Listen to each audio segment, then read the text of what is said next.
you can't just throw this guy up against the wall and call him a fascist because he's addressing hard US issues. President Donald Trump has vowed to permanently pause all immigration from third world countries following the horrific attack on 2 young National Guards in Washington, D.C., which left 1 dead and 1 critically injured. Trump responded after authorities identified 29-year-old Afghan national Rahimullah Lakanwal as the suspect. He posted on Truth Social saying, "I will permanently pause migration from all third world countries to allow the US system to fully recover, terminate all of the..." Now, one video I didn't throw in here, which was a real crazy video. I think I did a reaction to it on the Real Leon Duncan on my other page, the Real Leon Duncan. That way I can actually do more reaction and dig deeper into like content. But what blew my mind about this situation was with this shooter, he was part of a death squad, an Afghan death squad. And I'm not making it up. I'm really not.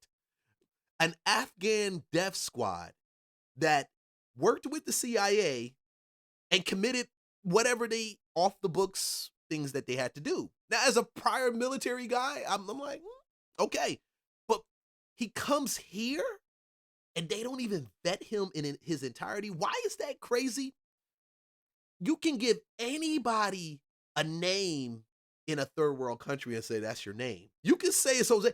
The level of identification and background checks that we go through in the United States, freaking just to get a damn water bill, like just to turn on the water in a house. Godly, you want water? They want your proof of sale. They want all this stuff. We go through less of that. I'm sorry. We go through more than they've ever gone through. They go so they can fake names out of nowhere. You can come to the US and get a CPN number with a fake name. It's so many freaking loopholes that you cannot go crazy over the fact that this guy is doing this. You can't. It has to make sense to you. If somebody comes to you and gives you an ID and it's not even an official country ID, but you accept it because you don't know what official ID looks like for that country, or you may know, and it may be an older version and not a newer version, or they may have fraudulently put it together. It's so many reasons. But we turn a blind eye. Millions of Biden illegal admissions, including those signed by Sleepy Joe Biden's auto pen, and remove anyone who is not a net asset to the United States or is incapable of loving our country, end all federal benefits and subsidies to non-citizens of our country, denaturalize migrants who undermine domestic tranquility, and deport any foreign nationals who is a public charge, security risk, or non-compatible with Western civilization. These goals will be pursued with the aim of achieving a major reduction in illegal and disruptive populations, including those admitted through an unauthorized and illegal auto pen approval process. Now that's broad. Who is a public charge, security risk, or non-compatible with Western civilization? I can hear all of the left going, that's everybody. Oh no. That's a lot of people. I don't think it is. I think there are a lot of people that are like that come here that are non-compatible. And when you look at it, like there's specific people that range to this. We're not talking about people that disagree with and exercise freedom of speech. That's not it. They want to make it grow to that, but that's not it. We got to realize that a lot of Islam in itself, radical Islam specifically, is, I don't say Islam as a religion, but the radical jihad version of Islam. Now you hear that. You got to actually say radical jihad version. You can't even say Islam. Even though in Islam, there's still a lot of things that aren't compatible with the Western world, but we still yield to it because they don't live by it. But the radical Islam jihadists, yeah, they're not compatible with the United States. Why is this a hard thing for some people to understand? They're not. From how many wives they can have, how they treat their wives, and how they treat their women. They don't believe in treating their women with the level. There is a level of respect where it looks like they're idolizing the woman because you got to cover her up. You got to put the hijab on her, and you can't touch her. You can't see her skin. But yet, before she even blossoms, you're marrying her off to someone that's 12 times her age, like 12 times, 3, 4 times her age. You're doing that. And God forbid she goes against anything. She can't, most of them can't read. They won't allow them to read driving. Certain rights that I don't think it's a woman or a man thing. They should have the right to speak freely, and they don't have a lot of that under Islam. They don't have that. If the man, they can't inherit what's left behind, not them and themselves. Maybe I'm tripping. I know I'm not.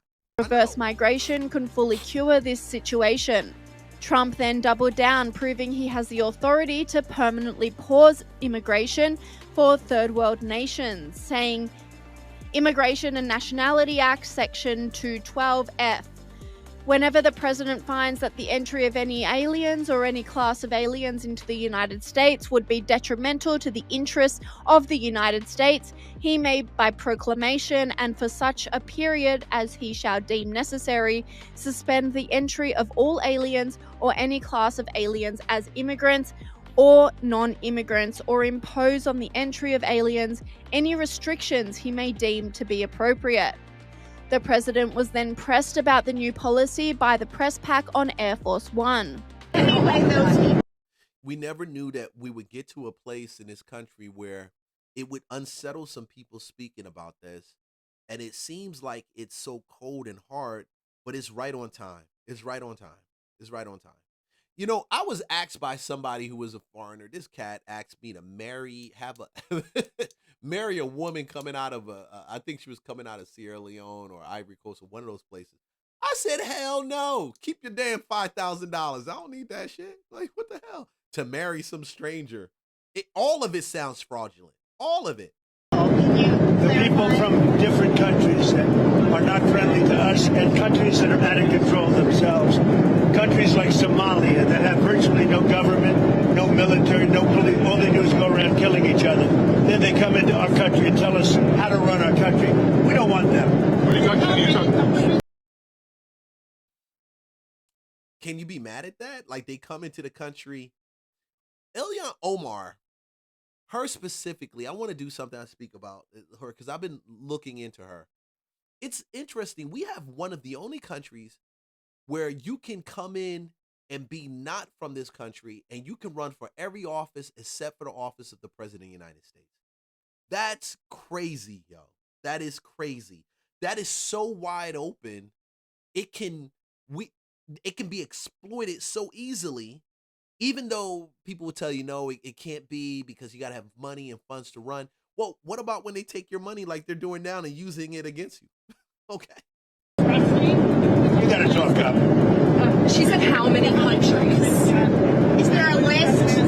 Well, I guess we gave you 19, right? There's probably more than that. Is that what you mean when you mean third world countries, those 19? No, I don't think they're all third world, but in many cases they are third world. They're not good countries. They're very crime-ridden countries. They're countries that don't do a good job. They're countries that don't register from the standpoint of success. And we, frankly, don't need their people coming into our country telling us what to do. When you talk about I'm talking about like Somalia, where you have a congressman goes around telling everybody about our Constitution, and yet she supposedly came into our country by marrying her brother. Well, if that's true, she shouldn't be a congressman, and we should throw her the hell out of our country. The president then went further as he rammed home his message, reposting a graph showing the foreign-born share of the US population is now higher than it has ever been in recorded US history. But not everyone is happy with Trump's new policy, with left-wing commentator Ro Kahana slamming Trump for his stance, saying Trump's threat to ban immigration from third world countries, an outdated term, is returning to a pre-1965 America, where immigration from nations like India was severely restricted. You know, they'll never say there's any truth to what he's saying. They will just say that is barbaric in what he's saying. And I never hear that. See, when I look for a balanced commentary from someone that supposedly has a blue check by their name and they're supposed to be someone of influence or in a position, I look for them to give some balanced commentary on something like what Trump is saying. But I don't get that. I don't never get or see the acknowledgement of the evil or the atrocity of the manipulation of the system that's taking place. All I hear is the fight, the objection to what he's actually saying. And when that is the only thing that you hear, I got to scratch my head and wonder what's going on in their head, like what's going on in their brain. Like, are they truly American? Are they really truly for America? Because at the very least, if you object with someone and you object to the fact of what he's saying, you're saying, okay, it's going back to pre 1965. Gotcha. But I agree with the fact that fraud is rampant. I agree with the fact that what they're doing there is not legal. I agree with the fact that we need to rip away their visas, their green cards, and stop some of these benefits that are going over there until we can fully address what's going on in the situation. At least do that, because it makes the rational person like me sit back and say, okay, this person is at least thinking and they're going through ideas and things that they can actually creatively put together to confront what's taking place, which, and they're acknowledging that it's wrong, but you still don't get that. And that's the scary part. You still don't get that. You only get this brass statement, and whoever does these statements for these guys, they really mess them up. I think they really fuck y'all up really bad, because you guys have your publicists, or you think you're smart enough, you're going to do that because you're holding fast to the left. And we're all sitting back here wondering, man, that money could have been used for something different. But you don't get that. You don't get it at all. Parents would not have been welcome. His threat to revoke citizenships to those who views as a non-compatible after how hard immigrants from places like Mexico, El Salvador and Guatemala have worked to earn citizenships is callous and frightening. See, and that's the part. He's not saying that if they've worked hard for their citizenship, that they should have it stripped away. What he's saying is, if you're a player and someone that is not for the country, and you, even if you got it, you need to have that taken away. That's what he's saying, because this is a privilege to be here. I keep saying it was a privilege to be a Roman citizen. Being a citizen of the United States is no different than that. It still was had the largest military, the strongest might back then. It is no different. But to take what he said and manipulate that and give it back and try to give this pity party of all these people that worked hard for it. Yeah, we all know that. And I'm for that. Coming from a family with immigrants also, I'm for that. They worked hard for their citizenship. But we're not talking about that. We're talking about the ones who got their citizenship, and they're using that as a position to bring down the government or to funnel money to terrorist organizations. That stuff needs to be addressed. What may be a casual rant on social media by the president is devastating to millions of hardworking, law-abiding immigrant families. They are reaching out scared. This is not the time for politicians to cave. But founder of Veteran Action and Afghan veteran Mark Lucas is completely behind Donald Trump. President Trump is making the right call to pause all immigration. And I'll tell you that ordinary American citizens cannot fathom the evil that we as Afghan veterans saw in Afghanistan. These people are unvettable. They will not fit into our culture. And as a platoon leader, I had to conduct these key leader engagements with my supposed allies. And they would have these young boys, these chai boys that would serve as tea, and they were sold into sexual slavery to these pedophile men. And also my women that were attached to my unit, the female engagement team, all three of them just so happened to be blonde. We had to constantly protect these women from Afghan locals and our allies in the Afghan National Security Forces. That's why I said they don't see women they're not compatible with the Western philosophy. They're not. And we keep letting that thought pattern into our ideology, into our country, and we think that it's wrong to call it out, and we're racist and Islamic phobic because we call it out. That is the twisting of the freedom that we have. That freedom can, and I tell people this, and it's the same thing if you're a Christian believer. The same freedom that God gave you in Christ can be manipulated and twisted by the enemy also.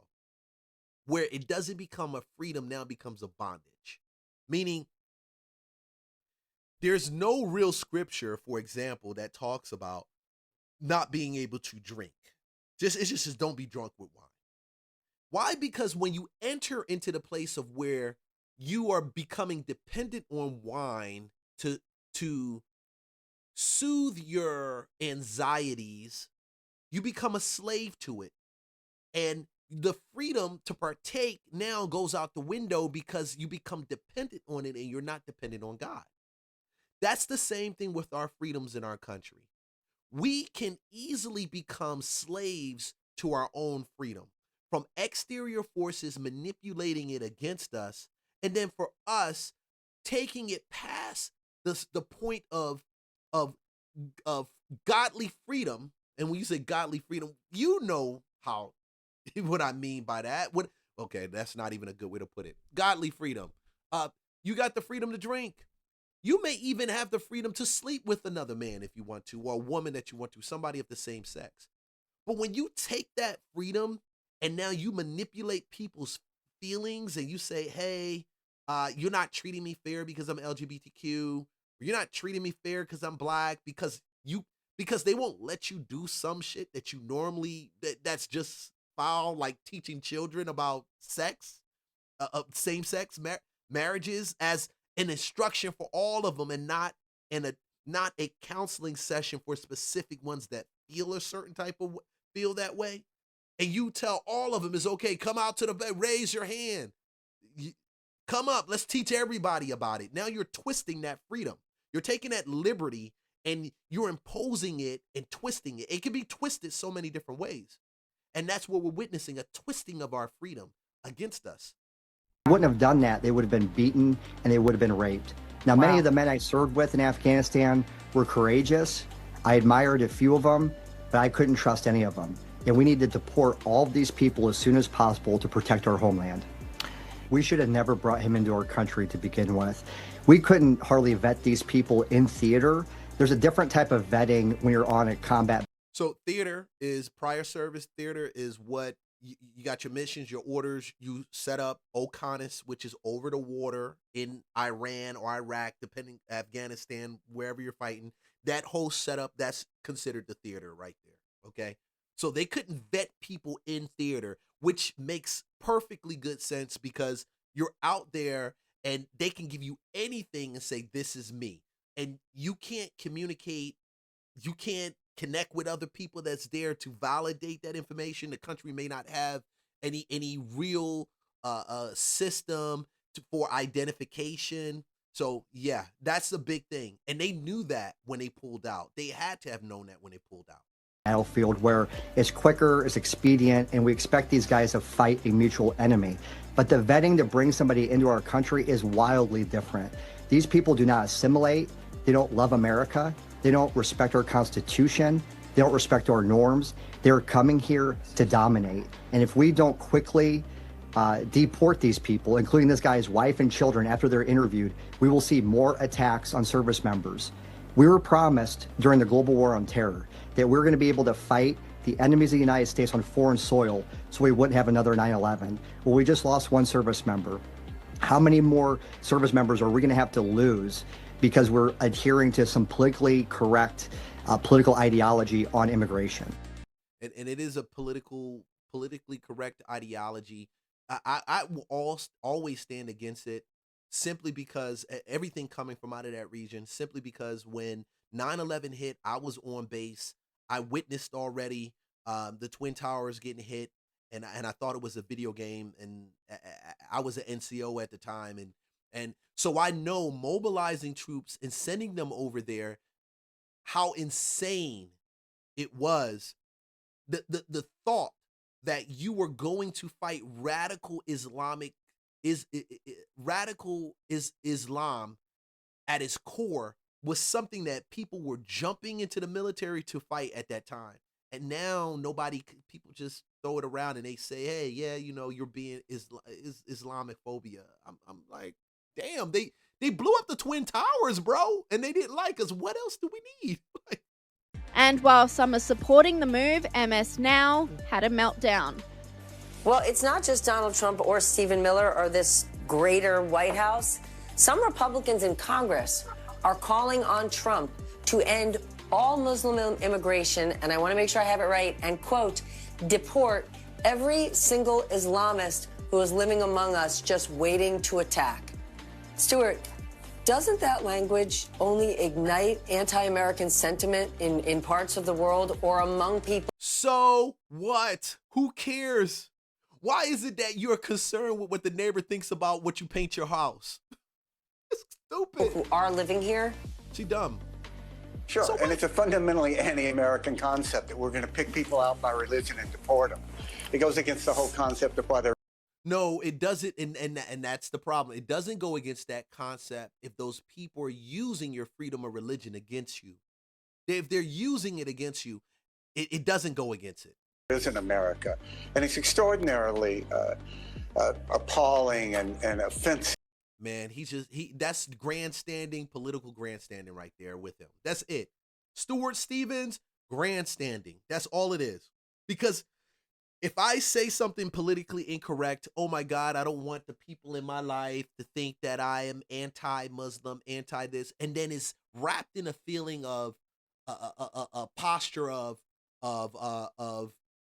oh well, no, we're a free country and we're open to people of all walks of life. That is true, but there still has to be a love for the country. Just because somebody is practicing Islam, we're not saying that they're wrong, but I do know if they're practicing Islam, okay, and they're talking about throwing over our country, or that everybody, that Islam should be the primary religion, which I've heard before, of the United States. What the hell are we talking about? I mean, you're talking about making some type of political change, some change in the Constitution, which makes that a fact. That means they're prepared to go as far as they need to go to make that happen. They're prepared to. Not knowing this and recognizing this makes a lot of people go into a lot. Anyway, bro. Grandstanding, man. Grandstanding. That's what they do. They get on there and they just, oh no, it's not right. What do you mean?